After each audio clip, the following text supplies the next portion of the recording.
বাংলাদেশ বর্তমানে একটি ক্রান্তিকালীন সময় অতিবাহিত করছে। বাংলাদেশের রাজনীতিতে ১/১১-র আভাস আমরা লক্ষ্য করছি।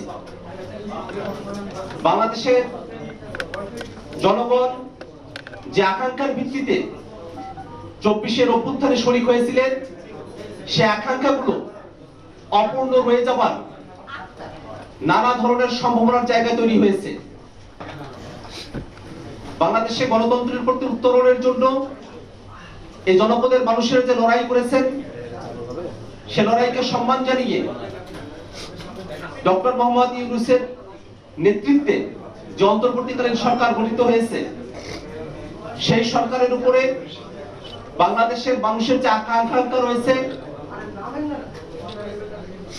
সংস্কার, বিচার, শান্তিপূর্ণভাবে ক্ষমতা হস্তান্তরের জন্য নির্বাচন আয়োজন, জুলাই ঘোষণাপত্র এবং জুলাই সনদ প্রণয়ন সহ প্রত্যেকটা বিষয়ে ধোঁয়াশার জায়গা তৈরি হয়েছে। বাংলাদেশের জাতীয় নিরাপত্তার সঙ্গে সংশ্লিষ্ট যে বিষয়গুলো আছে, সীমান্তের সঙ্গে ওতপ্রোতভাবে জড়িত করিডোর বা রিলিফ চ্যানেলের কথা বলা হয়েছে, এই প্রত্যেকটা বিষয় যেন রাজনৈতিক দলগুলোর সঙ্গে আলাপ আলোচনা করে তারপরে সরকার সিদ্ধান্তে আসে, এ ব্যাপারে জাতীয় নাগরিক পার্টি এনসিপির পক্ষ থেকে আমরা স্পষ্ট বক্তব্য আগেও দিয়েছি।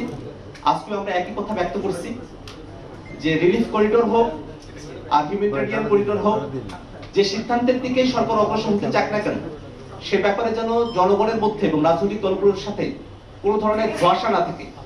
করিডোর ইস্যুতে সরকারের তরফ থেকে আমরা দুই ধরনের বক্তব্য শুনেছি, যেটা স্পষ্টতই একটা ধোঁয়াশার জায়গায় তৈরি করেছে। পরবর্তীতে সরকারের তরফ থেকে পরিষ্কার করা হয়েছে যে করিডোর নয়, সেখানে ত্রাণ আদান প্রদানের ব্যাপার হতে পারে।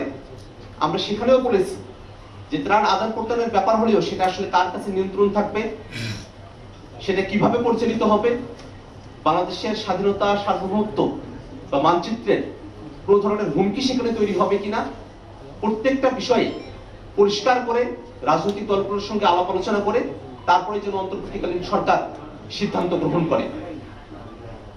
ডক্টর মোহাম্মদ ইউনূসের নেতৃত্বে যে অন্তর্বর্তীকালীন সরকার গঠিত হয়েছে, সে সরকার বিচার, সংস্কার, জুলাই ঘোষণাপত্র নিশ্চিত করার মধ্য দিয়ে নির্বাচনের দিকে অগ্রসর হবে, এটাই আমাদের প্রত্যাশা।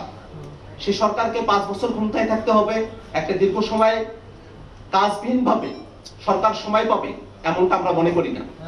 আমরা মনে করি অন্তর্বর্তীকালীন সরকার সময় পাবে তার কাজের ভিত্তিতে, যে কাজের জন্য যে আকাঙ্ক্ষার ভিত্তিতে অন্তর্বর্তীকালীন সরকার গঠিত হয়েছে, সে আকাঙ্ক্ষাগুলো পূরণ করে অন্তর্বর্তীকালীন সরকার তাদের দায়িত্ব সমাপ্ত করে নির্বাচনের দিকে অগ্রসর হবে। সেক্ষেত্রে অন্তর্বর্তীকালীন সরকারের তরফ থেকে ডিসেম্বর থেকে জুনের যে সময়সীমার কথা বলা হয়েছে, আমরা বিশ্বাস করি যে অন্তর্বর্তীকালীন সরকারের যদি সদিচ্ছা থাকে এবং রাজনৈতিক দলগুলোর যদি সরকারের প্রতি সহযোগিতাপূর্ণ মনোভাব থাকে, এই সময়কালের মধ্যেই বিচার, সংস্কার, জুলাই ঘোষণাপত্র, জুলাই সনদকে দৃশ্যমান করে নির্বাচনের দিকে সরকার অগ্রসর হতে পারে। অতএব 5 বছরের যে ক্যাম্পেইন বা 5 বছরের যে আলোচনা চলছে, তার সঙ্গে দলগতভাবে জাতীয় নাগরিক পার্টি এনসিপির কোনো সংযুক্তি নেই।